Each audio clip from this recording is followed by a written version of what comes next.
I want to introduce you John Sundell, our first European speaker. John is one of Swift open source community leader. He creates numerous of useful library, which I believe we use. It's like Unrope, it's Swift Plate for creative frameworks. I use this too, at least for every day in my life. Thank you for this stuff. So please welcome John Sundell with his talk about how we become a greater developer, obviously. Of course. All right, hello everybody. Thanks so much for having me today. I'm really happy to be back in Kyiv. It's a really, really nice city. I've actually been in Ukraine now 3 times in the last year. It's pretty crazy. It's becoming one of my most popular destinations, which I really couldn't have imagined, but it's really, really cool. So yeah, my name is John. I work as an iOS developer over at Hyper, which is a Norwegian digital agency. And I also work a lot on Swift open source, both in my spare time and at work. And before I joined Hyper, I also worked at Spotify for about 3 years. Yeah, these days I'm focused on trying to give back as much as I can to the community through open source projects, blog posts, etc., etc. So I'm really happy to be here today to talk to you about testing in Swift, actually, and how we can write code in Swift that has better testability and make our life easier when it comes to writing tests. So the subtitle for this talk is How Command U Became My New Command R. And that's kind of a little bit of a joke, but what I mean by that is that these days, when I'm writing an app, I'm actually most of the time, instead of running the app, I'm actually instead running the tests. So I'm spending a lot more time hitting Command U than actually hitting Command R to run the app in Xcode. And for me, this has been a quite big shift in my attitude towards both testing, but like development in general. And I've undergone quite a lot of changes in how I think about testing and how I use it every day. And I wanted to share some of those experiences with you today, and also give you some concrete tips on how you can easily improve your code when it comes to testability. So before I start, I wanted to rewind the clock a little bit, and I want to take you back about 3 years ago. 3 years ago, I looked like this. I had just joined Spotify, and my attitude towards testing was something like this. That unit tests, they're a total waste of time, it's super boring, it's so much faster and easier just to do manual testing, I can focus all my time on coding, you know, doing testing, that's for QA's job, that's not my job, I just write the code, right? That was my attitude. I kind of felt like doing tests was kind of like a chore. You know how when you were a kid, your mom would come to your room and say, hey, you have to clean up your room. That was kind of how I felt about testing. It was like the senior developer coming to me and say, hey, you have to write tests. Oh, again? You know, it was really, really boring for me. But then I kind of started changing the way I worked and the way I architected the apps that I was working on. I started breaking things more out into separate frameworks and open sourcing a lot of those as well. So I created things like Unbox and Wrap, and at Spotify we built this tool called the Hub Framework, which we also open sourced last year, which is this component-driven UI toolkit that Spotify app uses. So as I was changing the way I worked and I started doing more and more of these libraries, I found that I was spending a lot of time just integrating these libraries into the apps, rebuilding them, and doing a lot of manual testing. Because if I was working on multiple apps that was using these libraries, every time I made a single change in the library, I had to go back and retest all of these different apps and retest all of these different features. And also when I was working with more and more people and bigger teams, this became a bigger issue because a lot of other people would make changes and it wouldn't always be the way they expected it to work. So sometimes bugs would happen and regressions and unwanted behavior because there were no tests, so there was really no way of verifying how things were expected to work. Instead, we had to rely on people's different knowledge, and if someone was away on vacation, well, things started to go really, really wrong. So all of these things made me kind of start to question the way I was working, and I felt like, you know what, there needs to be a better way. But what finally convinced me to start looking more into testing was around compile times. I don't know how many of you have felt like compile times these days can be quite long. But then imagine in a project like Spotify, which is a huge, huge app, and it has a lot of people working on it. There, the difference between writing only code against the framework and compiling only the framework was very, very, very big. In fact, when I was working on this hub framework at Spotify, it was about 20 times faster to compile this framework than compiling the Spotify app.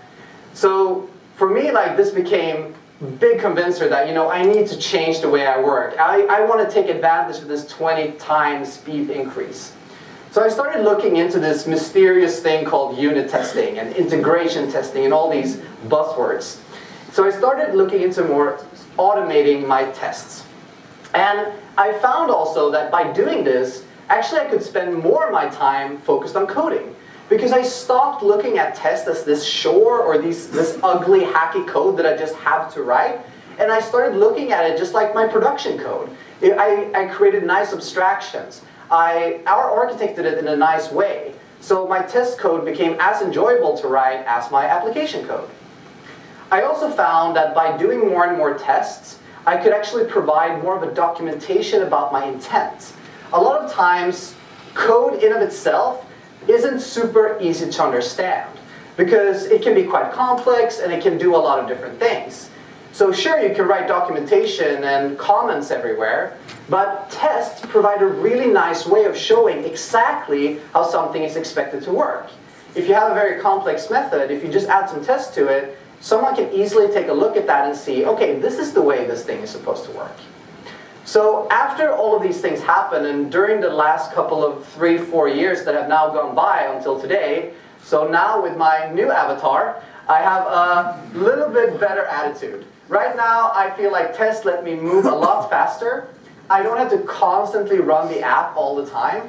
And instead, I can focus on verifying all the different working parts of the app in isolation, which makes me be able to do really quick iterations. I can test more things, do things more quicker, change things. And that makes me happier and more productive as a developer. Now, this talk is not going to be one of those, you have to do TDD. If you don't do TDD, you do it wrong. You can't call yourself a programmer if you don't do TDD. It's not going to be that. It's not going to be like red-green refactor, anything like that. Instead, this is like the only part of the talk where I wanted to talk about why I like tests. And I want to focus the rest of the talk on really practical tips. In fact, I want to give you 3 concrete tips on how you can work more easily with unit testing in Swift. And things that I've learned along the way to kind of improve my code's testability and to make it easier for myself.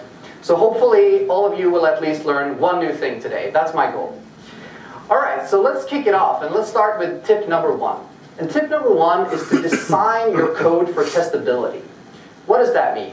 Well, often when we talk about testing with each other, we talk about whether code is testable or not. We say, oh, this code was clearly meant for testing, or no, this code has 0 testability, it's terrible. All right, but what does that really mean? What does it mean that code is easy to test? What characterizes easy to test code? Well, for me, it really comes down to 3 characteristics. And the first one is that code that is easy to test, it has a unified input and output API. Now, in the functional programming world, there's this concept of a pure function. A pure function is a function that takes input and output, and it doesn't have any side effects. So for a given input, it always produces the same output. There's no mutation of the outside world. Well, I'm not going to tell you to go back now on Monday and rewrite all of your apps in Haskell and become functional programmers. That's not what we're getting at. But if we can take some inspiration from this and actually try to structure our code a little bit more like this, well, it will make it a lot easier to test. Next up is let's try to keep our state local. Shared state is kind of the #1 source of bugs that I see in different apps. A very common example is if you have 2 view controllers and they both have a reference to the same model, and then one of the view controllers performs a mutation on this model. Let's say the user adds or removes something. And then the other view controller fails to pick that up and ends up being in an undefined state. That's very, very common. So if we can avoid this as much as we can by keeping our state local to all of our classes, well, our job is going to be a lot easier, and it's also going to be a lot easier to test. Now finally, it would be really hard to do a talk about testing without talking about dependency injection. Whoa! And you know that in there, someone didn't unit test the keynote. So there you go. Crash. There you go. And it's funny because Apple apps, they never crash, they only quit unexpectedly. That's my favorite. All right, well, we're getting, now Keynote is eager. Keynote really doesn't want me to talk about testing today. All right, so let's rewind. There you go, there you go. So, yeah, dependency injection. It would be very hard to do a talk about testing without talking about dependency injection. It's kind of a super nice tool to have in your tool belt when you're writing testing. And it's something that we should definitely make sure to facilitate when we're constructing our classes. All right, so let's take a look at some code now and see how it fares against this pretty simple checklist. So here I've written quite a simple class. It's called FileLoader, and boy, that's small. But hopefully you guys have some binoculars or something in the back. But I'm going to make sure to read this out for you. So this class here is called a FileLoader. It basically has a single method that is called fileNamed. So you load a file with a certain name, and that just returns a file or it throws. And the first thing we do is that oh, maybe I have like one of these fancy laser pointers on this thing. Yeah. Do I? Yeah, here it is. Oh, nice. Wow, this is so cool. Yeah, the first thing we do up here is that we check if we have a cached file. If we do, we return it. Otherwise, we get the main bundle. We get the URL for the file from the bundle. And otherwise, we throw. We load some data. And then we create a file with the data, cache the file, and then return it. So very, very simple file loader, like a little abstraction on the file system APIs that Apple provides. Very, very simple. So let's see how this scores against this checklist. Let's take a look. Does it have a unified input and output API? Well, it's got a very unified input API. It just takes a string. Very simple, very unified. Nothing wrong there. It also has very nice output. It's just a file. No side effects or anything, just output the file, great. However, there is one problem. And the problem is that this method here can exit in many different points. It can either return a file or throw. And there's nothing wrong with that. I mean, it's great to use the do, try, catch pattern in Swift. But as you can see here, hopefully, you can see here that we actually can throw two different types of errors. We're both throwing when we're calling into the data API to construct a data object, or we're throwing our own custom NS error here. That means that this class can throw multiple different types of errors, which can be quite hard to test against. Because you don't know what you're testing against, you don't know if you're covering all the cases, because they can throw any error, and you're not aware of all the errors they can throw. So we're going to have to mark that as red and do some homework on that to make sure that we provide a unified error API for this class. Next up, let's check, does this class have all its state kept local? Well, this class uses the singleton pattern. It has a shared instance of it. And that kind of means that by default, it's sharing state. If you have a singleton, that means that it can be accessible from anywhere, it can be mutated from anywhere, and different pieces of your code can change the same thing. So no, we're not keeping the state local either, because we're sharing it all across our app potentially. So that can become a problem when we're doing tests. Finally, let's take a look at how we injected all of our dependencies. Now this class has two dependencies. It depends on the cache class, and it depends on the bundle that Foundation provides. And neither of these are injected. They are instead constructed by the file loader itself. So the file loader creates its own cache, and it accesses the main bundle as a singleton. So we're going to have to mark that red as well. So as you can see here, there was really nothing wrong with this code from an API perspective. It looks pretty okay, the implementation is fine.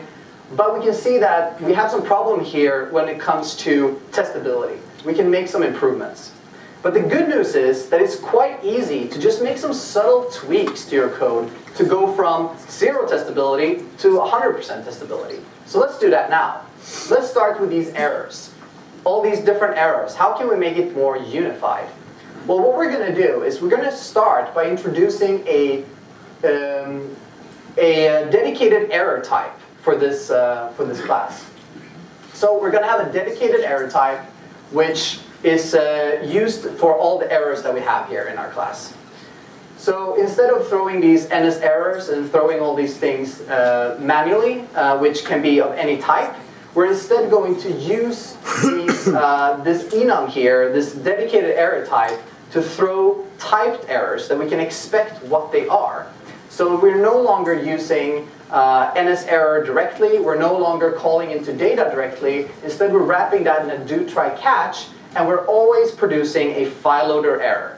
So when we're writing tests against this, we can just test against all the different file loader errors. We don't have to guess which errors that this can produce. So things become a lot more simple, and we now have a unified input and output API. Next, let's take a look at that shared state. We have this file loader here, which has the shared singleton. Now, this singleton here, in some cases, singletons are really, really useful. And singletons can have totally their place. For example, if you have something which is immutable, something that you need to access from anywhere, it's a very nice pattern to use. However, I feel a little bit like it's become a bit overused, and we kind of tend to make things like this that are utilities singletons by default. Like a file loader, of course it's a singleton. It should be everywhere. Well, in this case, we don't really need it to be a singleton. There's no really good reason for it to be a singleton. We can just construct it whenever we need it. We don't need to have the shared instance, even though maybe it's a little bit of a convenience. So we're just going to get rid of that, actually, and actually just use this whenever we want to. We're just going to initialize it whenever we want to use this class. One thing I'm actually going to do here, I'm noticing now that actually Keynote played a little trick on me again. Keynote really hates me today. It actually loaded an old version of this. That's why the text was so small, because I actually made it bigger. So I'm going to just do a little switcheroo here to go here. All right. So now it's a bit better, right? Yeah. You know, they're always pulling a leg on me, this Keynote thing. All right. So finally, let's take a look at those dependencies. And you can see here now that we have the cache and the bundle dependency here highlighted. Let's take a look at how we can actually inject those dependencies instead of constructing them inline like this. So what we're going to do is we're going to start by introducing an initializer to this class. And this initializer is going to take a cache and a bundle. So we're able here to, in the initializer, send in what cache and bundle we want to use. And this is what we call dependency injection. And you can also use dependency injection with properties if you're using a storyboard, for example, or something where you don't control the initializer. But in this case, we can do initializer-based dependency injection. However, there's one thing here that is kind of a downside. And that is that we've kind of made this, this API now a little bit more complicated than it has to be. We have actually now gone from a shared instance, like a singleton, where you could just say file loader shared and then just use it. And now all of a sudden you have to supply a cache, you have to supply a bundle. It becomes a lot more harder to use. But you know what? We can actually fix this. What we can do is that we can actually add default arguments to this initializer to make it dependency injection optional.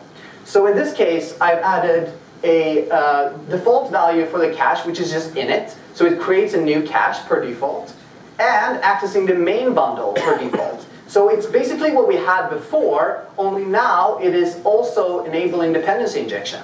So this is dependency injection with default values, which is something that I totally recommend, because that way you can keep your API still being simple and easy to use, but you can also facilitate testing by enabling dependency injection. So you really get the best out of both worlds. You don't have to pick one or the other. So that's really, really nice. And then finally, we're going to scratch that main bundle call down there. You can also see I added some animations last night here. So yeah, it's much better. This is totally 2.0 version. And finally, we can use our injected dependencies here instead of using this main bundle and the cache we created ourselves. So you see, again, this is a very, very small, subtle change to our code. We're not rewriting this class or anything, but we're facilitating testing a lot by doing this small, simple thing. So finally, we can go ahead and mark that green as well. And we've now gone from a very, very hard to test class to a super easy to test class. But I don't want you to have to take my word for it. Let's actually write a test. And let's see how testable this class is. So I'm going to go ahead now and switch over to Xcode. And let's bring this guy full screen so we can see what's going on. Big, nice text there, right? So in this test, I want to test loading a file and caching it. And I want to make sure that both the loading and the caching works. So what I'm going to do is I'm going to create a file loader. So I'm going to say let loader equals file loader. And as you can see here, here's the beauty of this we just created. So here's the beauty of having these default values in your initializer. I can either choose to just create it with the defaults, or in this case, since this is a test, I'm going to supply my own cache and my own bundle to be able to perform asserts on this. So I need a cache and a bundle. Well, the cache is easy. I just construct it. So I just say let cache equals cache, and I supply it as part of the initializer. And for the bundle, I'm going to do a little trick here. So bundles, as you might know, they are different depending on the app bundle and the test bundle. And in this case, I want to load a file from my test bundle.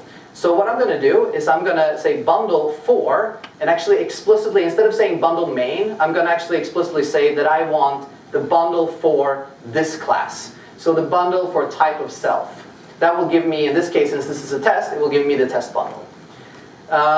So I'm going to give the bundle as well in my loader's initializer, and there you go. Now I've set up my loader. So in order to perform my test, I'm going to do a do try catch here. And if we enter the catch clause, that means that we encountered an error, which we, in this case, want to fail the test. So I'm just going to call that into xct fail. And in order to improve debuggability, I'm just going to print the description of the error here so that we can see what happened in case an error starts to occur. All right, let's load the file. So I'm going to say let file equals loader, file named. And here in my project, maybe you can see that because it's very small, I have a testfile.json. So I'm just going to say testfile.json. And that's going to be my file. And I'm going to have to say try there, so in case there's an error. All right, so now I've loaded my file. Now I want to perform some asserts on this file. Well, the first thing that I want to do is I want to sanity check this data. And that's always a good idea when you're writing tests, to always sanity check things, because that will make your test a lot more stable and rigid. So the first thing I'm going to do, I'm going to make sure, I'm going to assert false, or I'm going to assert false that the file data is empty. I want to make sure that I'm not getting some dummy empty file. I want to make sure I get the real thing. And then next up, I want to assert that this file is the same file that was actually cached by my cache. So I'm going to assert equals, and I'm going to assert that my file equals the cache's reference to the file named testfile.json. Here's another very small tip, is that instead of creating static strings for this testfile.json, actually put it inline. You're not worried so much about code duplication in tests. Instead, you want to make sure you optimize for readability. In this case, it becomes a lot more clear to see what it is. So we're going to now run this test, see how it goes, and the test succeeded. So we've now actually, using these small changes that we made, we were able to write a very, very simple test that actually verifies pretty much that our class works, which is pretty awesome.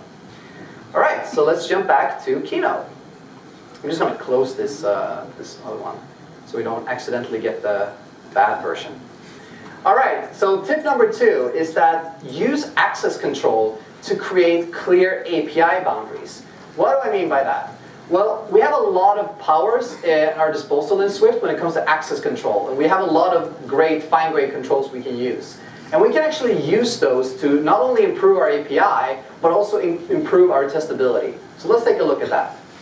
Well, when you're writing tests, you are writing many different types of tests. The 2 main tests that you're probably going to write are either unit tests, where you're basically performing a test against an API, you're giving it some input, and then you're asserting that the output is correct, right? Just like we talked about before. And then you're also performing probably some integration tests, where you're making sure that your API, when it's consumed by some other code, actually works as expected. So the integration works as you want it to work. So yeah, those are 2 different types of tests. So how can we use access control to make sure that we're actually separating these tests in a good way? Because sometimes when you're writing code against all of your application, it can be kind of hard to know, am I writing an integration test? Am I writing a unit test? Am I writing a little bit of both? What is the boundary here? It can be sometimes hard to know, where does one API begin and where does the other one start? Like, where does it begin and end? Well, the good news is that, as you know, we have a lot of great tools when it comes to access control. We have things like private, file private, internal, all the way to open. So we have very fine-grained control over the access of our symbols. We can easily say that some symbols are private, some are only file private, and all the way up to open. So let's take a look at some other code as well here. And let's take a look at how we can improve this when it comes to access control. So I see a lot of classes like this in projects, where you have a public class that is part of your API, and then you have all the properties on this class, they're also public as well. And this can be quite convenient when you're working in a kind of larger project where you're sharing a lot of code. For example, here we have a send message view controller, and we might use this view controller in a lot of different places for sending messages. And maybe we want to perform some tweaks in some places, like in a user list, for example, we want to set some recipients, or in a message that you're replying to another message, we want to set the title. So we make all of those public, so it's easy to tweak. And yeah, that's great. I'm all for nice code reuse and sharing things and making things easy to use and easy to tweak. But when you make everything public like this, you also have to remember that it comes with a pretty big cost when it comes to testing. In order to verify that this class completely works, you're going to have to unit test every single one of these APIs. You're going to have to check, like, what happens if I mutate recipients? What happens if I change the title text field? What happens if I capture the delegate? What happens if the delegate changes? There are all these scenarios that you can run into. And in order to just test this simple view controller, you're going to end up spending a whole week writing unit tests. And then we're kind of back to this shore thing again. It's like, oh, no, I don't want to do that. That's boring, right? So let's not do that. And the other flip side of the coin is, of course, to, okay, if everything public was bad, let's just do the opposite. Let's make everything private. Let's just lock things down. Everything is private. You can't customize anything. It's great. I built this like nice walled garden around my send message view controller. But it's not so nice either, because now you get rid of the flexibility, you get rid of the reusability, because you can no longer customize this. It's not so easy to use. It becomes kind of this black box API. Well, as in many things in life, the world is not black and white. We can find some middle ground. And one thing that I've started to do much recently is something like this, where you keep all of your properties still private, but then you have a function, in this case I just call it update, where you can just give it all the things you want to update. So in this case, I want to update with new recipients, new title, and a new message. And then what I do is that I can just write unit test against this function. I have a single API entry point into my class. So I still provide all the flexibility that we had from before, but I don't have to unit test all these different APIs. I can just focus on one. And that makes my life a lot easier. It's easier to reason about, it's easier to measure with test coverage, and it's easier, yeah, in all different kinds of ways. So that's my tip for modifying your classes when it comes to access control, is to keep things private as much as you can, but don't lock things down completely. Try to provide single API entry points where people can customize your class without having to make everything public. Another thing that can really help when it comes to access control is the use of frameworks. I mentioned earlier in this talk that I got a lot more into kind of this framework-driven way of working, where I break things out into different frameworks. Now, the cool thing about using frameworks is that they fit very neatly into this model we saw before, where it's very easy to know whether you're writing a unit test or an integration test. Because if you're writing a test within the framework itself, well, that's all unit tests. You're testing one unit. You're testing the framework. It can test all of its internals. It can test all of its different things and working parts. And once you ship the framework and you commit it to a submodule or to CocoaPod, and then when you're integrating it with something else, whether that's another framework or your app, well, you can write integration tests for that part. So it becomes a lot easier to reason about this difference in testing. So how can you do this? How does it work in practice? Well, something you can do as a very just simplification, but an easy first step, is that if you have your app, and your app contains all of your code, all your models, all your views, and all of your logic. Well, what you can do is you can just separate things quite simply by just, for example, moving all the logic over to a framework called Logic Kit, and all the models over to a framework called Model Kit. Well, that way, you can quite easily test these things in separation and then integrate them into the same app. And if you want to create a bunch of frameworks like this, I actually want to do some shameless self-promotion here and say that I created a tool for that, which is called SwiftPlate, and you can install it from Homebrew, where you can just very easily create frameworks from the command line in like seconds and integrate them into your app. So by using different access control on different symbols, and by using frameworks, you can much more easily structure your app for testing when it comes to separating concerns. So that's tip number 2. The final and third tip is about mocking. Now, just like it would be impossible to do a talk about testing without talking about dependency injection, it would be impossible to do a talk about testing without talking about mocks. That's like the bread and butter of testing, right? And now maybe here, you guys are reading this and maybe it seems a little bit controversial. I'm saying here that you should avoid mocks to avoid getting tied down into implementation details. Now before you boo me off stage, I'm going to explain what I mean. So by avoid here, I don't mean never use. Instead what I mean is think about it before you use it. If there's a way to get away with not using mocks, well, that's actually a huge benefit. And I want to show you that right now. But first, let's take a quick recap and just explain a quick second what mocks really are, in case you haven't used them much.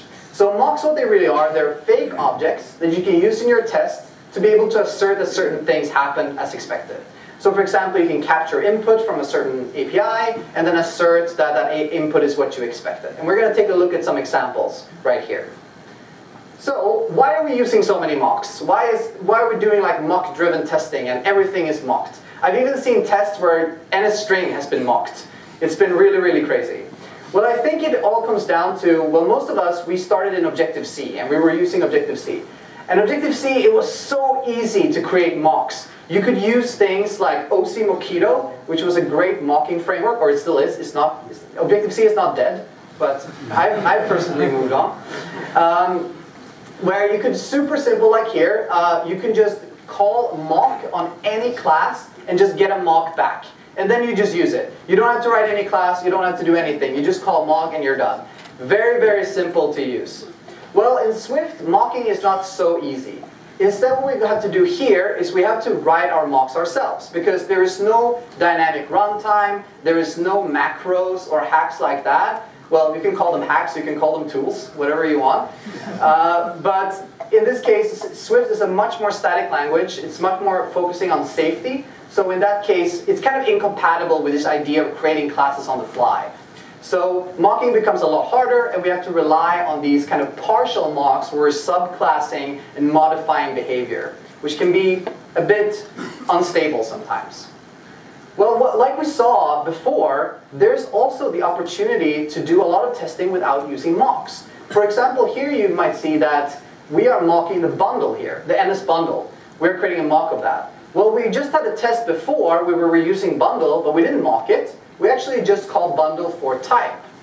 And that's actually the point I want to get across here, is that there's a lot of scenarios where you don't have to use mocks. You can just use the real objects. You can just create a bundle, or create a cache, or create whatever API that it is you're using, and then actually just use that in your test as well. You don't always have to mock all the dependencies. So let's take a look at some code again here, and take a look at how we can change it from using mocks to actually using real objects instead. So here I've written an image loader, and this image loader, it has just a simple API called load image, and it just returns UI image, image named. So it's the very simplest file loader you can ever write. Very, very simple. And then we have a view controller where we're actually using this image loader. So when view will appear is called, we are loading an image, using it, and assigning it back here to our image view. Well, this is a very simple code, but as you might have realized now, I'm a big fan of testing. So of course I'm going to test even this simple code. So I'm going to write a test for it. And wow, we can see, wow, the test code is almost more bigger than the actual production code. It's crazy. And that is because we have to write this manually implemented partial mock, where we're just subclassing the image loader because it's a class, and then we're modifying its behavior. Partial mocking is kind of dangerous because you're just modifying one part of a class. What if the thing you're modifying was a thing that it really needed? In that case, you might end up with false positives and undefined behavior. So it can become quite tricky, quite fast. What we're using this partial mock here, really, is that we're capturing all the loaded images that this image loader is asked to load. And then what we're doing in our assert is we're asserting that an image was loaded by verifying the mock capturing. So what are we really doing here? Let's start to think about it. Are we really verifying the outcome of this code? Not really, because the outcome is that an image is displayed on the screen. The outcome is not that the image loader loaded a certain image. That's not really relevant. We could have some caching in between, and in this case, this test would start to fail or behave in a weird way. So we're actually here relying a little bit too much on the implementation details. We are kind of aware that we're using the image loader directly, and we're aware of this relationship between the image loader and view will appear. So we are taking advantage of that knowledge. A good thing to keep in mind is that if you are the only person who can write tests for your code, then that's usually a problem. You should be able to give your code to somebody else and ask them to write your test for you. By the way, that's also a great way of getting away from testing, you know? You just get other people to write your test. But that's a good sign that you actually have structured code in a way that is easy to test. But if you have to abuse the implementation details, that's usually a bad sign. So how can we fix this? Well, just like the example before, we can actually just perform some subtle tweaks to make this go from kind of hard to maintain to become a lot nicer. What we're going to do, we're going to modify our class a little bit. We're not going to go all protocol-oriented crazy and be like, everything's a protocol and a struct, otherwise it's wrong. And we're still using a class, no worries, but we've added a little nice thing here. We've added another of these initializers with a default value. So here we can optionally inject a bunch of preloaded images. So here we can send in a dictionary of a string to UI image where the images are preloaded. And then we can use that in our test instead. So when the image loader is asked to load an image, we are instead checking the preloaded images first, and if one exists, we just return that. And then in our test, we heavily simplify things because we don't need to do this mocking anymore. And instead what we can do is we can just make sure that the actual rendered image is the same as the one that we supplied in preloaded images. So now we're doing more verification of the outcome, not the implementation, which makes this test a lot easier to maintain because the internals can be changed without having to update the tests. So it's a lot nicer. Another added benefit here is that, guess what? We haven't only added this API here for testing, we've added it for all of our code. So in case we need to preload images somewhere else, well, guess what? We now have an API for that. So we haven't only made our code easier to test, we also made it more powerful. So that's a great win-win. So adding these small optional overrides in your code usually is nice to avoid mocking and also to make your APIs more powerful. However, like I said in the beginning, there's totally use cases for mocks, and sometimes you really need to use them. So let's make it easy to use them actually, and let's make sure that we can implement them in a nicer way than having to do these partial mocks. And to do that, I want to jump over to Xcode again. And now I've talked about not using mocks for 5 minutes. Now I'm going to write a mock. So here we have a image scalar test. Oh, we don't because I have to mirror my screen. And now we have it. Sweet. All right, so what is this? This is a test to test image scaling. What we want to do here is we want to create an image which is 100 by 100 pixels. And then we want to verify that this image was scaled to 2x. So we want to make sure that it was scaled from 100, 100 to 200, 200 from a retina to a retina screen. So if we go ahead and run this test now against an iPhone 7, we can see after a little while, after things go through the little pipes that it has to go through, I always imagine that it's some little funny people sitting behind the scenes there, like writing my test and doing it. It makes things more fun when you're waiting. All right, great, the test succeeded. Super nice. So we can see it works, everything is great, let's ship this code, production ready. But then my friend comes along, and I'm an iPhone 7 user, but a lot of people, they like iPhone 7 Plus. So he's using iPhone 7 Plus, and he goes ahead and runs my test, and what happens? Well, spoiler, it's gonna break. Let's see. Wait for it, come on. Come on, Xcode people. Oh my god, it failed. What happened? Well, guess what? 300, 300 is not equal to 200, 200. All right, there we go. Why is that? Well, you might know that the iPhone 7 Plus renders at 3x. It's crazy, 3x. So that means that we're actually now getting a bigger image than we expected. And this is not very nice, because now our test success or failure depends on which device you run it on. Super flaky. If you run it on CI, you might get a different result. Not a good idea. Let's fix this. All right, let's go down to our code and let's take a look at what is actually wrong here. So we take a look at this image scalar, we start debugging, and we say, here, what do we have here? UI screen, main screen scale. Well, that's a big problem because that depends on the screen that we're running on. So we're going to have to mock that somehow. We're going to have to instead say which scale we're actually running on.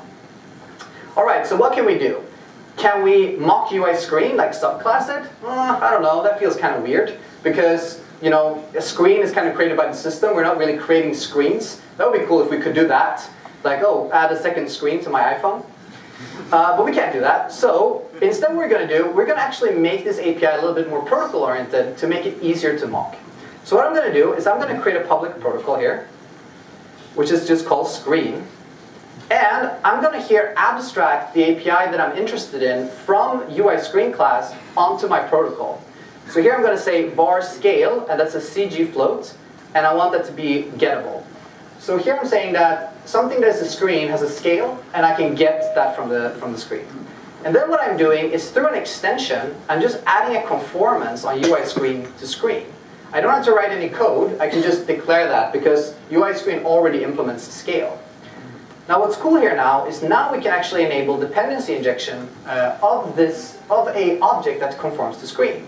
So in our initializer we're going to add an argument, screen, and that's of the screen type. Again, we use a default value so we don't make the API more complicated. And in this case it's UI screen.main. So in case no one supplies a mocks, well we just use the same object as we did before. So things are good.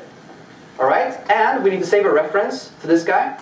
So we're going to say private, not public, right? Remember, private. Let screen is a screen. And we say self screen. Oh, not self scale.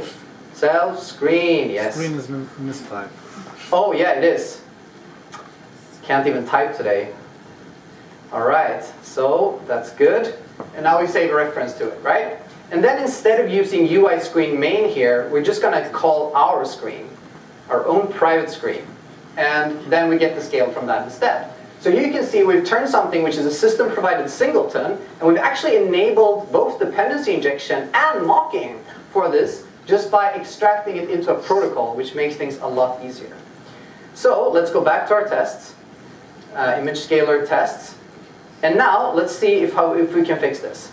So what I'm going to do is I'm going to create a mock here. I'm going to do it in the top of the file, just have a little bit of order. And I'm going to call it screen mock.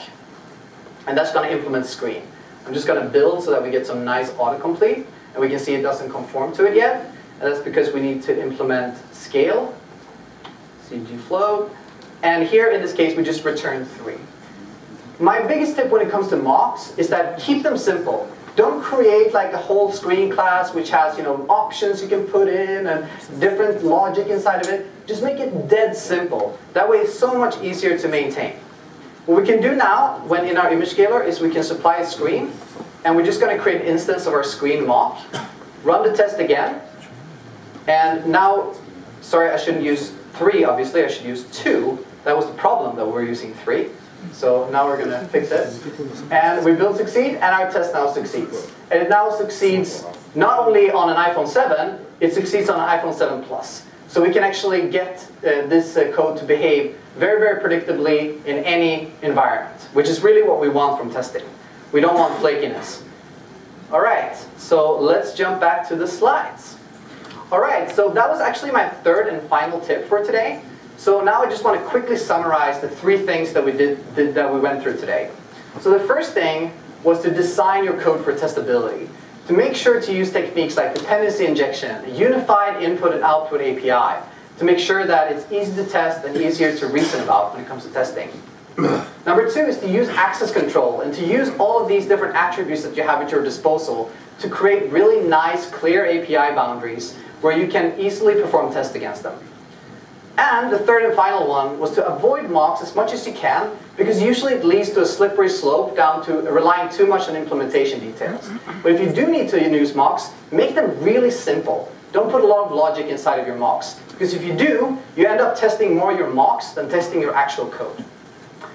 Finally, one final thing that I just want to say is that there might be some people now in this audience which have listened to this talk, and you have this feeling. I don't really have any tests.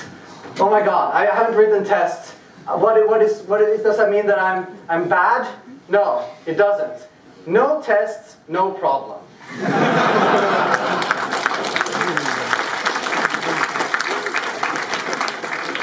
It's not a problem that you haven't written any tests up to this point.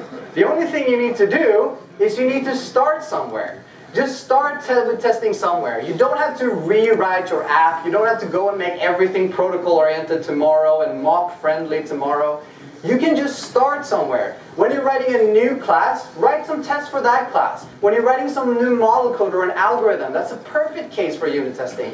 Just unit test that. Set a goal for yourself when it comes to test coverage. If you have 0% test coverage right now, and I've worked in a lot of projects where when we started, we had 0% test coverage. And that's nothing to be ashamed of, it's just that you might not have time to actually do these things yet. Well, set yourself a goal. Say, okay, we have 0% test coverage now, but in 2 months, we're going to have 20% test coverage. And if we have 20% test coverage, we're going to have cake. But we can only eat 20% of the cake. And when we get to 100%, we can eat 100% of the cake. So set goals for yourself and try to improve your test coverage incrementally. That's my tip for you. That's it. If you want to follow me online, I'm on Twitter. I'm at Sundell. I blog every week about Swift. I publish a lot of open source projects on GitHub. It's also John Sundell there. I was also recently on the Swift Coders podcast, which was really a lot of fun to do.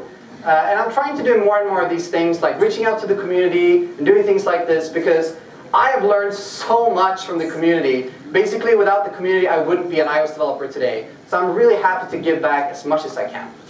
Thank you so much for listening. Thank you, John, for your great talk about tests. It's a very important area of where we as a community need to improve heavily. So we have time for several questions, and I see one in the back. Hi, thanks a lot for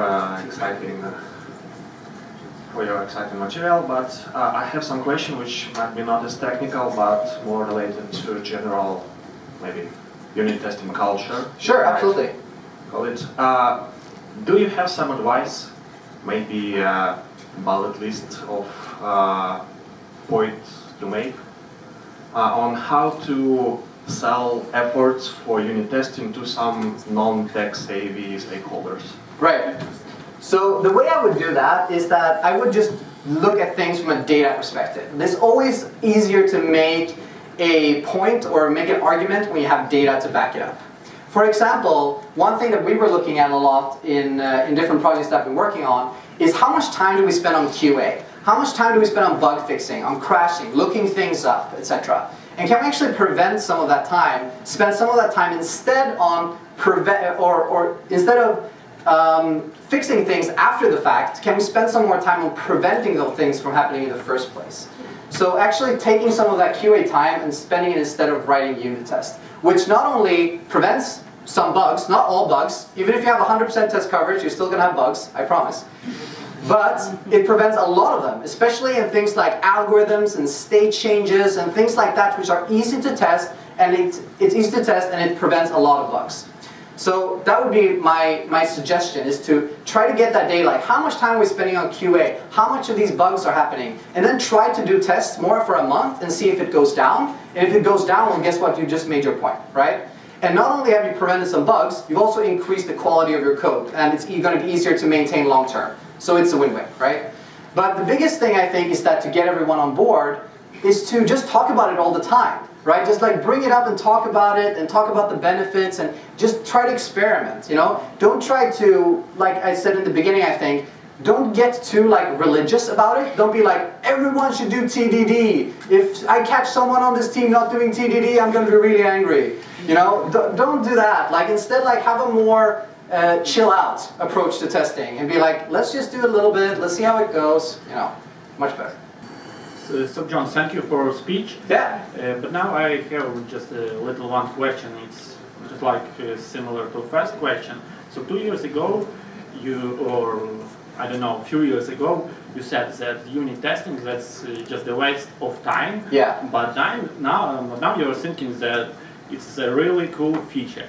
I'd Yeah. like to know, when did you change your mind and finally realize that unit tests, that's a really awesome feature? Right. I think it was at the point where I actually created Unbox, which was my first open source project in Swift, which was about 2 years ago, when I created Unbox and I put it out on GitHub. And I was like, how will I make sure that this works the way it's expected? Because one kind of fear I hear from a lot of people who get started in open source is that they're scared that the thing they put up might not work, right? And I definitely had this fear. I was like, okay, I'm going to put this, I think I have a pretty good thing here. I made this like JSON parser. It was pretty early, before there were 5,000 JSON parsers in Swift. And I made like, okay, this JSON parser is pretty cool, I think. I want to put it out there, but I'm scared that it might not work. So how can I make myself not scared? So I looked into testing, and I actually wrote a lot of tests for it. And that way I was a lot more confident. I put it up there. I was like, hey, look at this. All the tests are succeeding. It actually works the way it's expected to work. So that really started to change my mind. Then I wrote another library called wrap.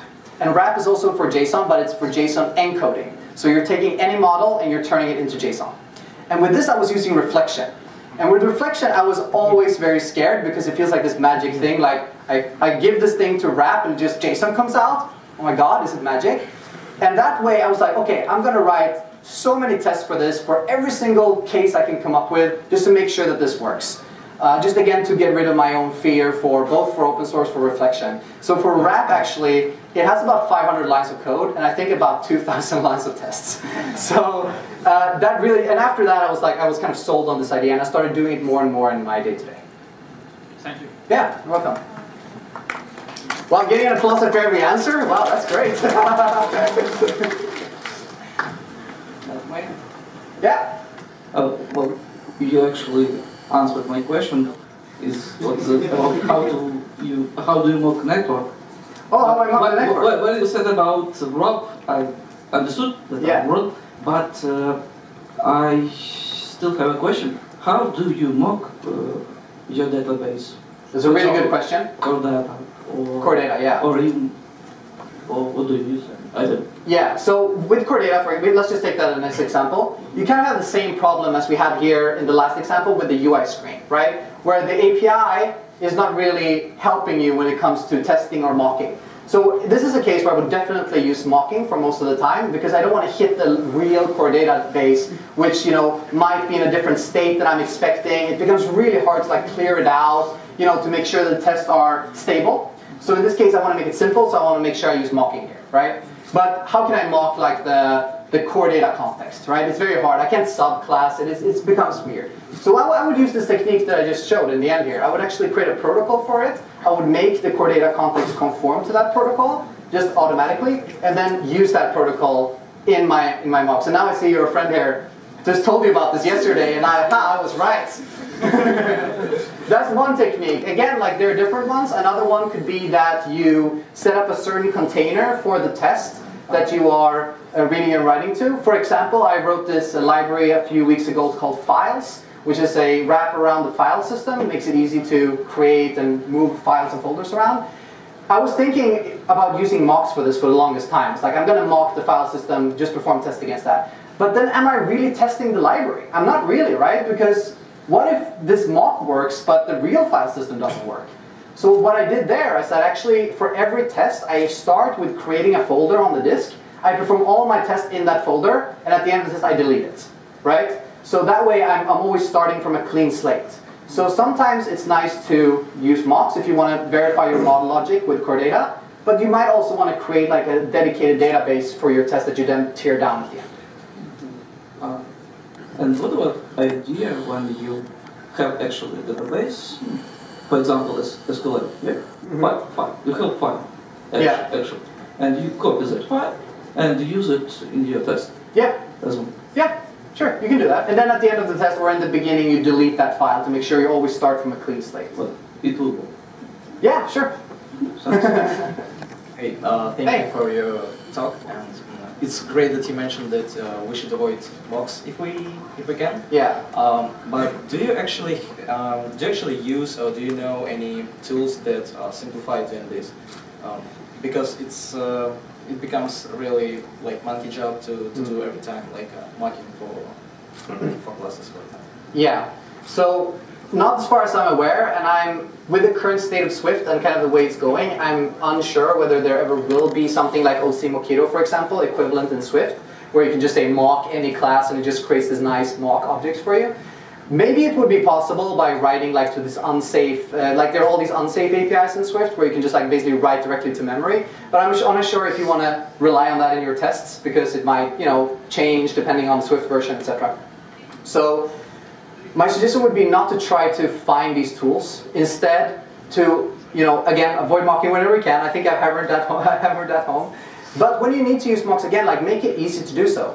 Don't make it so you have to write this huge, like you say, like huge job of like really big mock. For example, you can split your protocols up into different protocols that you then aggregate whenever you need them. So for example, if you want to test the image scaling, well, we just have the scale, single property to implement, simple, right? Then we could have maybe another API which needs the scale and register for notifications or something. Instead of creating one protocol for both, we can create two and then just put them together whenever we need to use them, right? So there are all these things you can do with composition to make it easier to mock things whenever you need it, right? But yeah, there's no magic silver bullet yet. Not yet. Maybe we will make one. I don't know. Yeah. Yeah, hey. Thank you very much for your interesting talk about unit tests. And cool, I have a small question about religiosity in this unit test. So you mentioned that the test should not be religion, but anyway, if talking about measuring this religion, how do you do code coverage measuring? Do you use Xcode tools for this? And is it even possible to reach the 100% code coverage in the project? Right. Thank you. All right, good question. So code coverage, in an early version of this talk, I actually had code coverage as point number 2. And I changed it now because I found this other point to be a little bit more interesting. But I still think that code coverage is super important. And I think there are 2 different ways to look at code coverage. You can either look at it like you say, like, let's reach 100%, if it's not 100%, no. And you can also look at it like, oh, it's a meaningless metric, it doesn't measure anything. We don't really know if the things are working just because you have 100 test coverage. I think it can be really useful just for setting goals for yourself and to make sure you have covered all the paths, right? It doesn't mean that you have written the best test. It just means that you have covered all the paths, right? So it's important to make that distinction. But I don't think necessarily that 100% is a goal. I think if you can reach a high coverage and you can cover the things that you know might be problematic or complex, that's great. So the actual percentage doesn't matter that much. It's more, the way I use code coverage more is to just look at what spots are covered and what are not. So I don't care so much about the percentage, I more care about which part of the application are covered and which are not. So I use in Xcode, for example, you can actually put the code coverage in the column, so you can actually hover over that with a mouse and see if it's green or red. That's a great way when you're building a library, for example, knowing that you covered everything with tests, or at least the most common code paths. So yeah, I think that's the way of looking at it. And again, not trying to stigmatize it too much, not trying to be like, oh, it's our only metric, just use it as one of the tools in your toolbox, and make sure to put it on your dashboards, and maybe you have you can use CodeCov, for example, to put it inline on your pull request. It's a great way just to show the progress in these kind of things, right? Thank you for a nice talk. So I have actually 2 questions, but they are not so big, so no worries. Okay. The first one is about singletons. You have mentioned that they are bad because they are sharing states. Mm-hmm. And does that mean that you are strongly against any singletons on the project, or there exist some exceptions, some situations where they are good? So in which situations you would recommend to use singletons? Right. And the second question is about application architectures. So we may, I believe we all know that MVC is bad, has bad testability, and MVVM bad, and Viper may be the best. Mm-hmm. So what is your choice? So what is your choice here for architecture? Okay, good questions, both of them. So the first one with singletons, I try to not take absolute stances on. I try to take absolute stances on a few things as possible, because it's never black and white, right? So you can say things like try to avoid singletons, because yes, they are sharing state most of the time, and I do think that's a good idea to try to keep them to a minimum. It doesn't mean that you should never use them. And sometimes a singleton can make it so much easier and faster and more productive for you to work, instead of having to, for example, if you have something you need to use 5 levels down, you have to dependency inject it all the way. Maybe that's not the way to go, the pragmatic way to go. Maybe the better way to do it then is actually use a singleton. But number 1, make sure you cover it with tests, the singleton, and also make sure that the mutations that can be performed on it are kept to a minimum. So it's not sharing too much state, it's just accessible, right? So I think with things like, for example, if you have your network layer, that's a very popular thing to use as a singleton. You can actually also combine the best of both worlds with these default initializers that I showed before, where you can actually have the default value for a parameter is the singleton. So you're using the singleton per default, but then you can actually mock it or supply a custom one if you need to in the tests. So they can get the best of both worlds. You're both using the singleton, and you can still facilitate testing. I think the thing with singletons we should always keep in mind in terms of testing, and also just our own sanity, is don't scatter them all across the app, and don't put like calls to network.shared 15 places in your view controller. Instead, put a reference to network once as a property, and then just use that, which means that it's much easier to change it. But that goes for most things in programming. Just don't repeat yourself. Second question there was about architecture. It's kind of a hard question just to answer right that, because I think it depends on what you're building. Like if you're building a simple app, I think MVC works just fine. We also have to remember that MVC is a view architecture, not an application architecture. So it's a thing we can use for building the UI of our app, but then we have to scatter some other utilities around it that help out. And this is where things like Viper can come in handy, or MVVM, other things like that. So I think I've used all of them pretty much. Viper not so much, but MVVM I've used a lot. MVC of course, and all these kind of things. And I don't think any of them are particularly bad or better or worse or something. They all have downsides and upsides and different trade-offs they make. So I think it depends, so you have to make the decision based on what you're building. So sorry for that non-answer there. But in terms of testability? I think you can have great testability with all of them. I think you can have great testability with MVC. You just have to set it up right. Thank you. Yeah, now you can go. Thanks. So thanks for a great talk. So first of all, for databases. For database, each database, core database, SQLite have option to make it in memory. Right. So you exactly. don't need to set up it like in files. It's way faster to do it in memory. That's so great. you should do that. Yeah. So actually, my question was not a question. I'm using tests. So so what I see right now. So we all read. Okay, unit tests are great, right? Mm-hmm. And then people come to projects and they're compiling like 2 minutes to compile. Mm-hmm. Right? When they started adding unit tests, just one small unit test, it compiles like 2 minutes plus unit test compilation time. Right, and this is like something that prevents people from unit testing, because two minutes is like quite small time. So a project can compile like 5 minutes or even more, especially with Swift. Right. So do you have like any approach to help those people? Because I think that a lot of people who will just I will start to write unit test today will be stopped by amount of time that it will take to write just one small unit test and then like run it. Yeah, you get back into this like shore mentality. Yes. Right? That is, it's yes. Do you have like any approach how to maybe like make a module first or something like that? Yeah, so I have a few, that's a great question. I have a few tips. So first of all, like try to keep compile times to a minimum no matter what. Because like there's some things that you can do to make compile times faster by adding type information and stuff like that. Also, like separating things out into frameworks to make them faster to compile anyway. That's also a good tip, as much as you can. Of course, you shouldn't make your app like every class has its own framework. That would be a bit weird. But try to do separation of different moving parts as much as you can, because then you'll have quick iterations on each of these parts. But for example, if you want to write tests against, let's say you have a single class. If you have this nice situation where you have a single class, maybe has a couple of dependencies, and you just want to write tests for that, cover those with tests, and then commit them to your project. What you can do, what I do actually a lot, I fire up a new framework project.